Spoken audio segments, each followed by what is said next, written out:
Dubai air show event, जहां भारत के सबसे महत्वाकांक्षी फाइटर जेट एलसीए यानी कि लाइट कॉम्बैट एयरक्राफ्ट तेजस क्रैश हुआ था। अब ये तो हम सबको पता है, लेकिन इसके आगे जो शुरुआती विजुअल सामने आए हैं वो दिल दहला देने वाले हैं। कैमरे में एकदम साफ दिखता है कि तेजस कुछ सेकंड्स पहले तक हवा में स्थिर था, अपनी रफ्तार पर पूरा नियंत्रण, एकदम परफेक्ट उड़ान। लेकिन अगले ही पल विमान की नोज अचानक नीचे की ओर झुकती है, जैसे किसी ने आसमान से धक्का दे दिया हो। तेजस फ्री फॉल में चलता है सीधा जमीन की तरफ, बिना किसी मोड़, बिना किसी सुधार, बिना किसी रिकवरी के। दर्शकों को चीख सुनाई देती है, कैमरे हिल जाते हैं और कई लोग समझ ही नहीं पाते कि अभी क्या हुआ। कुछ ही सेकंड बाद एक आग का गोला और फिर काले धुएं का विशाल गुब्बार आसमान में उड़ता दिखाई देता है। यह सब इतनी तेजी से हुआ कि पायलट के पास खुद को बचाने का समय नहीं था। इस घटना के कई सवाल खड़े कर दिए हैं, आखिर यह कैसे हुआ और आखिर में उन मिनटों में क्या हुआ कि पायलट खुद को बचा नहीं पाया। जानेंगे सभी सवालों के जवाब आज के इस वीडियो में, लेकिन उससे पहले देखते हैं कि एयर शो क्या होता है और इस दौरान हुए प्लेन क्रैश को पायलट की गलती की ज़्यादा पॉसिबिलिटीज क्यों मानी जाती है। देखिए, एयर शो में जेट वैसे तो सामान्य उड़ान की तरह ही आसमान में उड़ता है, लेकिन असल फर्क फ्लाइट प्रोफाइल यानी कि एक उड़ान का पूरा पैटर्न, रास्ता या तरीका, और दूसरा फ्लाइट एनवेलप यानी कि जेट कितनी स्पीड, कितनी फोर्स और कितना एंगल ऑफ अटैक झेल सकता है, इन दोनों का होता है। और सबसे खास बात, यहाँ पायलट रूट नेविगेट नहीं करता बल्कि अपनी स्किल्स दिखाता है, यानी वो मैनवर्स करता है जो फोन कैमरे में अच्छे दिखते हैं लेकिन असलियत में बेहद रिस्की होते हैं। जैसे कि हाई स्पीड पास, वर्टिकल क्लाइंब, बैरल रोल यानी कि पूरे अक्ष पर घूमना, स्प्लिट यानी कि उल्टा होकर नीचे ड्राइव करना, तेज यूटर्न्स, हाईवे मैन्यूवर्स, एवं सब एक सेकंड की गलती, एक गलत अनुमान और जेट सीधे जमीन की ओर गिर जाता है।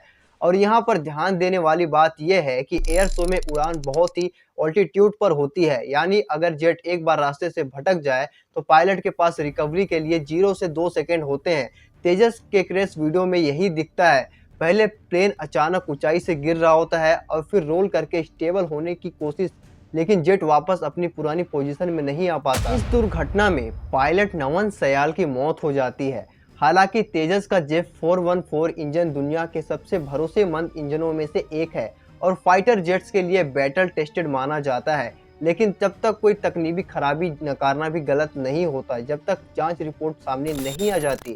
खैर, अब तीसरी पॉसिबिलिटी भी देख लेते हैं, जिसको प्लेन क्रैश के मेजर कानूनों में से एक माना जाता है, और वो है स्ट्रक्चरल फेलियर। देखिए, अगर हाई जी और अग्रेसिव मोडों में विंग, टेल या एलिवेटर पे जरूरत से ज़्यादा स्ट्रेस पड़े तो तेजी से गिरने के चांसेस, पॉसिबिलिटीज ज़्यादा होती है।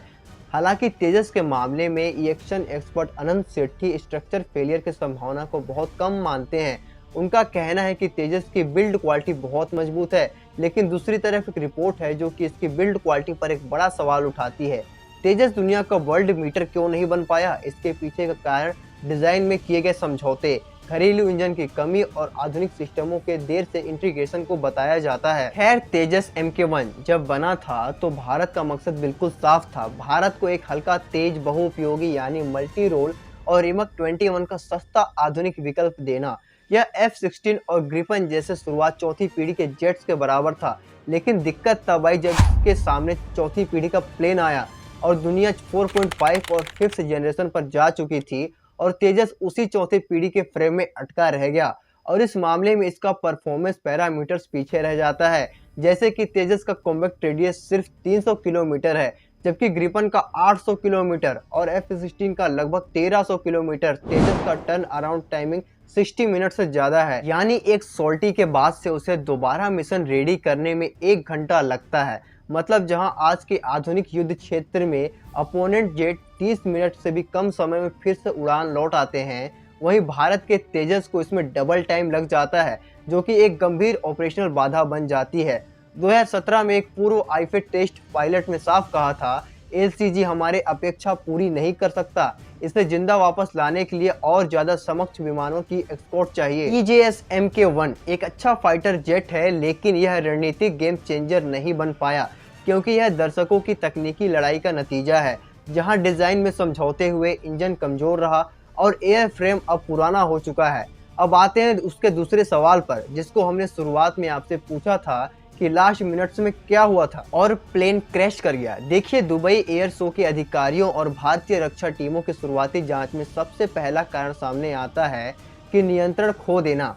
हादसे के समय तेजस लो ऑल्टीट्यूड पर एक हाई एनर्जी स्टार्ट कर रहा था, लेकिन पायलट इस पर दोबारा कंट्रोल ही नहीं बना पाया। इस घटना पर टेक्निकल टीमों ने अभी तक 3 मुख्य पॉसिबिलिटी बताई है।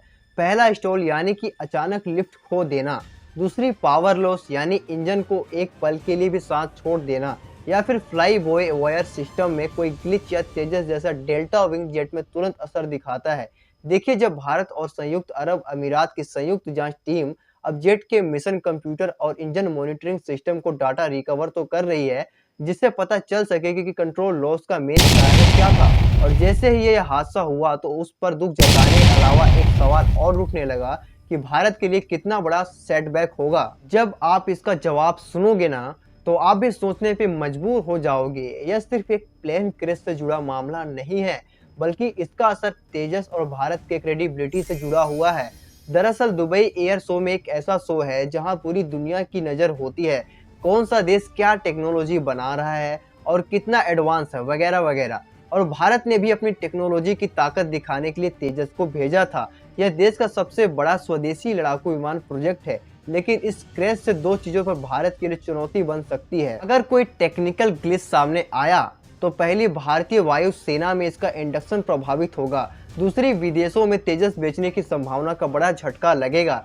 ऐसा इसलिए भी कहा जा रहा है क्योंकि अर्जेंटीना, इजिप्ट, बेस्बोआ, मलेशिया, फिलीपींस और नाइजीरिया कई देशों ने तेजस खरीदने के लिए दिलचस्पी दिखाई थी। यह हादसा सिर्फ इन डील्स पर असर डाल सकता है, पर सवाल है कि तेजस भारत के लिए क्यों इतना खास है।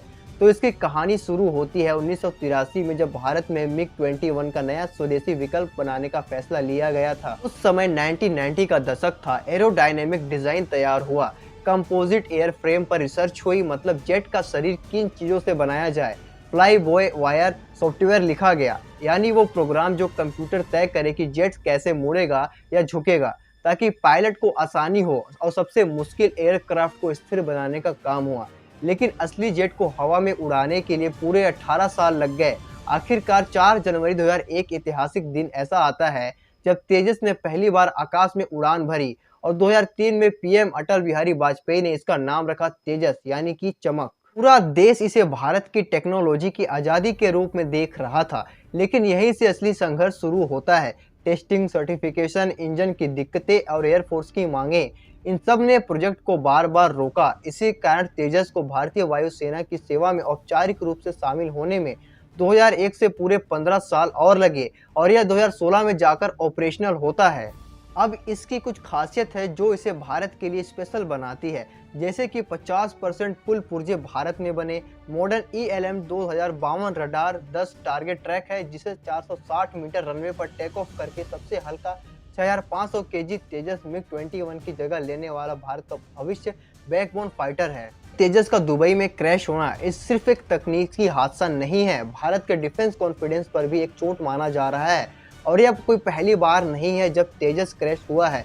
इससे पहले मार्च 2024 में एक हादसा ऐसा हुआ था जब यह राजस्थान के पोखरण में भारत शक्ति युद्ध अभ्यास कर रहा था। उस दिन तेजस ने जैसे ही टेक ऑफ किया, लेकिन उड़ान के सिर्फ 10 मिनट बाद पायलट को अंदाजा हो गया था भाई इंजन में कुछ दिक्कत आ गई है, और पायलट ने इजेक्ट होकर अपनी जान बचाई थी।